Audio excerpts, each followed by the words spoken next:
जी सुनिए, राहुल का टिफिन दे आइए उसके ऑफिस में।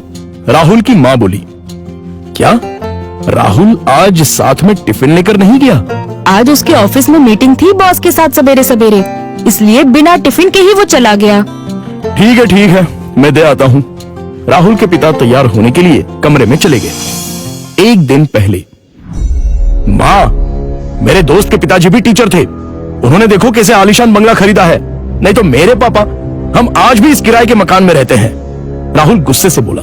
राहुल, तुम्हें पता नहीं शायद, पर तुम्हारे पापा घर में सबसे बड़े थे, इसलिए 2 बहन और 2 भाइयों की शादी उन्हें ही करनी थी, और साथ में तुम्हारी पढ़ाई का खर्चा, और तुम्हारी बड़ी बहन की शादी भी तो थी। किसने किया ये सब? क्या फायदा इन सब का? उनके भाई बहन अब बंगले में रहते हैं। कभी उन्होंने सोचा है कि अपना भाई किराए के मकान में रहता है तो उसके लिए एक छोटा सा घर खरीद के दे दे? ये सुनकर माँ की आंखों में आंसू आ गए। उन्हें समझ नहीं आ रहा था कि जन्म दिया बेटा अपने बाप के बारे में ऐसी बातें कर रहा है। फिर माँ बोली, तुम्हारे पिता ने अपना कर्तव्य निभाया, अपने भाई बहनों से कभी किसी चीज की उम्मीद नहीं की। राहुल पागलों जैसा बोल रहा था। अच्छा वो ठीक है, पर पिताजी लड़कों की ट्यूशन लेते थे। उनसे अगर फीस लेते तो आज पिताजी पैसों की गद्दी पर सोते। आजकल के क्लास वाले देखो कैसे इंपोर्टेड गाड़ियों में घूमते हैं। लेकिन तुम्हारे पिता के कुछ उसूल थे, ज्ञान बांटने के, पैसे नहीं लेने के, इसलिए तो उन्हें ढेर सारे पुरस्कार भी मिले। पता भी है तुम्हें? ये सुनते ही राहुल जोर से चिल्लाया, क्या फायदा इन पुरस्कारों का? क्या उनसे हमारा मकान बनेगा? पड़े हैं धूल खाते उस कबाड़ खाने में, कोई नहीं पूछता है उनको। तभी दरवाजे की बेल बजती है। पिताजी ने अपनी बातें तो सुन नहीं ली ना। इस डर से राहुल का चेहरा उतर गया, लेकिन पिताजी किसी से बात किए बिना ही अपने कमरे में चले गए। ये था कल का झगड़ा, और आज मोहनलाल ने साइकिल को टिफिन लगाया और कड़ी धूप में राहुल के ऑफिस पहुंच गए। कड़ी धूप होने के कारण वो थक गए थे। ऑफिस पहुंचने पर उनको सिक्योरिटी गार्ड ने रोका। राहुल सर को टिफिन देना था, क्या मैं अंदर जा सकता हूं? मोहनलाल ने पूछा। अभी नहीं दे सकते, वो बॉस के साथ मीटिंग में है। जब मीटिंग खत्म होगी तब दे देना। चलो यहां से हटो, बॉस तुम्हें देखना नहीं चाहिए। अगर बॉस को दिख गए तो मेरी हालत खराब हो जाएगी। चलो जाओ उधर, गार्ड बोला। मोहनलाल कुछ ही दूरी पर धूप में खड़े रहे। मीटिंग 1 घंटे से ऊपर तक चली। उनके पैर में दर्द होने लगा। तभी ऑफिस के केबिन का दरवाजा खुलने की आवाज आई। बॉस के पीछे पीछे राहुल भी आया। धूप में खड़े हुए पिताजी को देखकर वो मचलाया। चलते चलते बॉस की नजर मोहनलाल पर पड़ गई। गाड़ी में बैठने की बजाय वो वहीं खड़े रहे। वो सामने धूप में कौन खड़ा है? उन्होंने गार्ड से पूछा। अपने राहुल साहब के पिता हैं, टिफिन देने आए थे। गार्ड डरते हुए बोला। बुलाओ उन्हें। राहुल घबरा गया, उसके पसीने छूट गए। उसे अपने पिता पर बहुत गुस्सा आया। गार्ड के बुलावे पर मोहनलाल अंदर आए। बॉस उनके पास गए और बोले, आप मोहनलाल सर हैं ना? सरकारी स्कूल में आप ही टीचर थे ना? हाँ, पर आप कैसे पहचानते हैं मुझे? कुछ समझने से पहले ही बॉस ने मोहनलाल के पैर छुए। राहुल और सब लोग ये देखकर हक्का बक्का रह गए। सर, मैं विजय, आपका स्टूडेंट था। आप मुझे पढ़ाने के लिए घर आते थे। हाँ, याद आया। बाप रे, तुम तो बहुत ही बड़े हो गए हो। विजय मुस्कुराया और बोला, सर आप यहाँ धूप में क्या कर रहे हैं? चलिए अंदर बैठते हैं, बहुत सारी बातें करनी है आपसे। सिक्योरिटी, तुमने इन्हें अंदर क्यों नहीं बिठाया?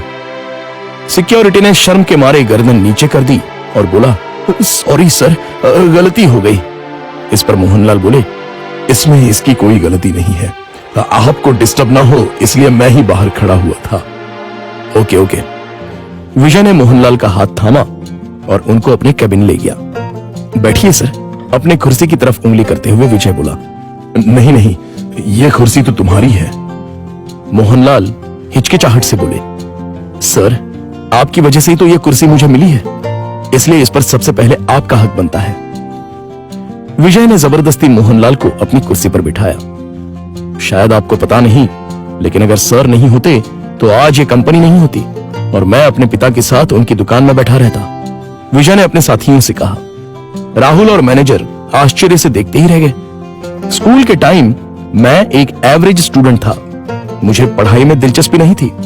मार्क्स कमा रहे थे, इसलिए मेरी माँ मुझे सर के पास उनके घर ले गई और ट्यूशन लेने के लिए कहा। पर सर के घर पर जगह नहीं थी, इसलिए वो हमारे घर आकर मुझे पढ़ाने लगे। लेकिन सर ने कभी फीस नहीं ली। सर के पढ़ाने के तरीके से फिर धीरे धीरे मुझे पढ़ाई में रुचि आने लगी और मैंने 10वीं में दूसरा नंबर लाया। ये देखकर तो मैं हवा में उड़ने लगा। My goodness! पर सर ने कभी आपसे फीस नहीं ली? मैनेजर ने पूछा। मैं मां के साथ मिठाई लेके सर के घर गया। मां ने 50,000 का चेक सर को दिया, लेकिन उन्होंने वो नहीं लिया। तब सर ने एक बात कही थी जो आज भी मुझे याद है। सर ने कहा था, मैंने कुछ नहीं किया, आपका बेटा ही होशियार था।